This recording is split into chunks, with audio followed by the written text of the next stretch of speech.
The situation in the Soviet Union was changing fast. Perestroika and Glasnost may be my ticket.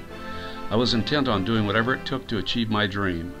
She said, "What makes you think they'll let you in? Anyway, I'm not going back. I'm done with cycling." The Iron Curtain, the Soviet Union, Nikita Khrushchev, we all felt the evil until that wall came down in the fall of 1989. To ignore the facts of history and the aggressive impulses of an evil empire.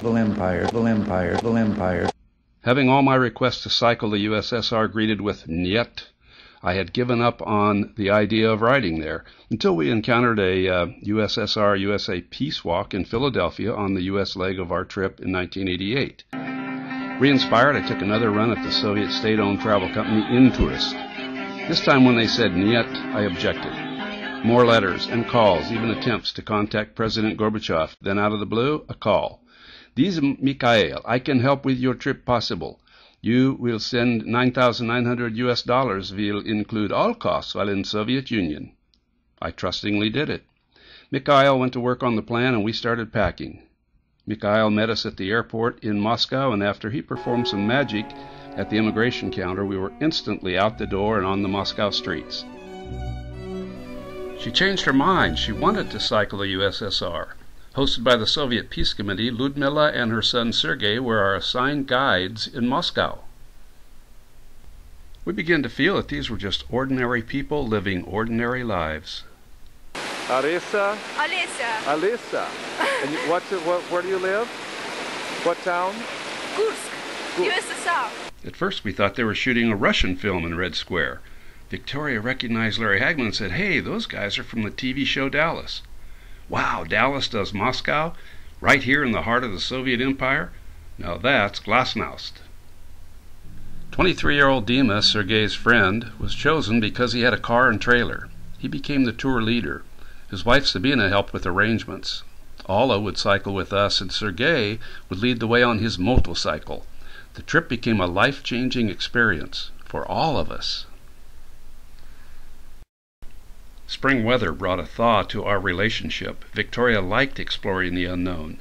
The countryside, sprinkled with tiny, historic-looking villages, was beautiful. The city of Zagreb was celebrating its 500th anniversary. The value of dinara had gone down from 4,000 to $1 to 8,000 since last year. Yugoslavia was on the brink of disaster. We watched as the police roughed up a protester, then drug him away. This was shades of things to come in the Balkans. Romania was Europe's only third world country. President Ceausescu, the vice president, his wife, and 23 members of their family were in total control and had been recently re-elected. You may remember that the couple were soon unelected by a couple of bullets. The whole country reeked with the smell of poverty. Kids waited at cafes and swooped in to eat leftovers off the plates. The police were everywhere, and most had fixed bayonets. While out to dinner on our final day, they entered our room and erased all our photos, videos, and audio tapes. As an early warning system, we stacked the bikes against the door and spent a sleepless night. Our crossing into the USSR was equally clandestine. The Romanian soldiers searched our bags, then helped get our loaded bikes onto the railroad track. A train sat idling across the river. Our friend Sasha and an army general in big black boots stood waiting in the center of the trestle. "Welcome back to Soviet Union, comrades." On the 9th of April 1989, the army decided to move. They waited until nightfall. The crowd was praying.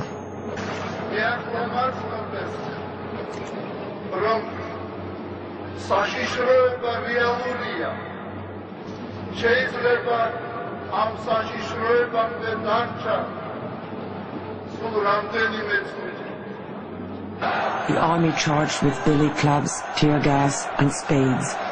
The charge was led by special attack forces who were brought to Georgia for the express purpose of ending this movement with an exemplary strike. Casualties: 20 dead and 4,000 wounded. The investigative commission made it clear that the demonstrators had been unarmed and that the population had not been informed of the curfew. War gas was used. Despite the investigation, nobody was put on trial. Я заявляю здесь перед депутатами чтобы объявили пофамильно, от чего погиб каждый. Но я заявляю вам, и мы с этим начали разбираться, ни на одном не было ни одной резаной, колотой, разморженной раны. Ни на одном. Из 16, повторяю. Не мешайте выступать.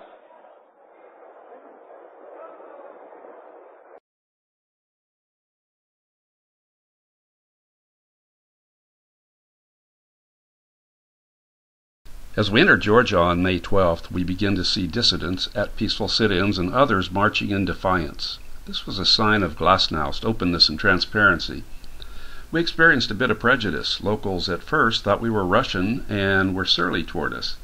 That all melted away when they realized that we were Amerikanskis. We cycled into Tbilisi on May 19th, the 40th day after the massacre. We were in the midst of a day of mourning. People were milling around on the grounds of the university. We didn't sense anger or frustration. There was more a mood of sadness. There seemed to be feelings of uncertainty, of wondering how this new era would affect their lives.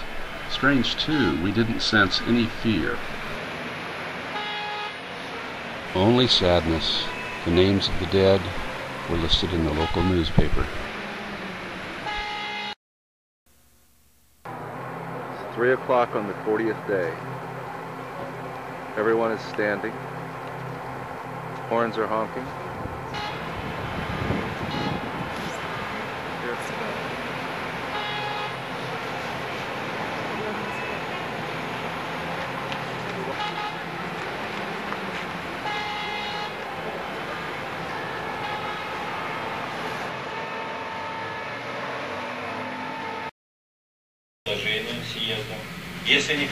This historic moment, May 25, 1989, is etched into my memory by the image of Gorbachev addressing the newly elected members of the People's Congress.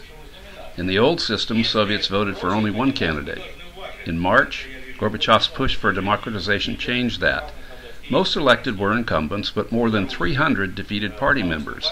There were a strange mix, including a trapeze artist, hockey player, weightlifter, even Boris Yeltsin, who would later replace Gorbachev. The most famous was Andrei Sakharov, physicist and creator of the Soviet hydrogen bomb.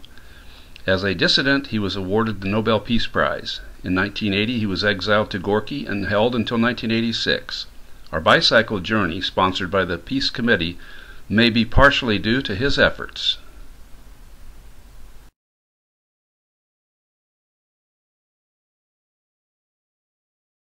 More history. June 19, 1989, Samarkand, Uzbekistan. We saw the limos and buses pull in and a soldier jump out and hurry across the courtyard. When we said hello, he asked, "Are you guys Americans?" We told him about the things we'd experienced. We did go through a closed city called Nikolaev by Odessa. And we weren't supposed to be there. They just granted us transit authority to ride the bikes right through, don't stop, don't look, don't take pictures, and there were tanks coming down the roads. So it was incredible to see that kind of stuff is still done. He said, "You've got to meet the Admiral." What could be bigger than seeing the results of the first free election in the USSR? How about being part of the first visit to the USSR by America's chairman of the Joint Chiefs of Staff, Admiral Crowe? It was our good fortune to have met his group as they toured the ancient teaching Registan in Samarkand. He was really intrigued by our stories of the journey. His staff took pictures of us with him. He introduced us to his wife, then to the chief of Soviet staff, General Moiseyev. With those handshakes, we became a part of history. Somehow, Dima's grandfather owned a car, quite rare in the Soviet Union. During our trip, he and Sergei fashioned a foil atop the car. I asked him why it said, "Follow us, you'll be happy," on the back. He laughed and said, "His double meaning, follow US, you'll be happy." You must know your own way through Bukhara.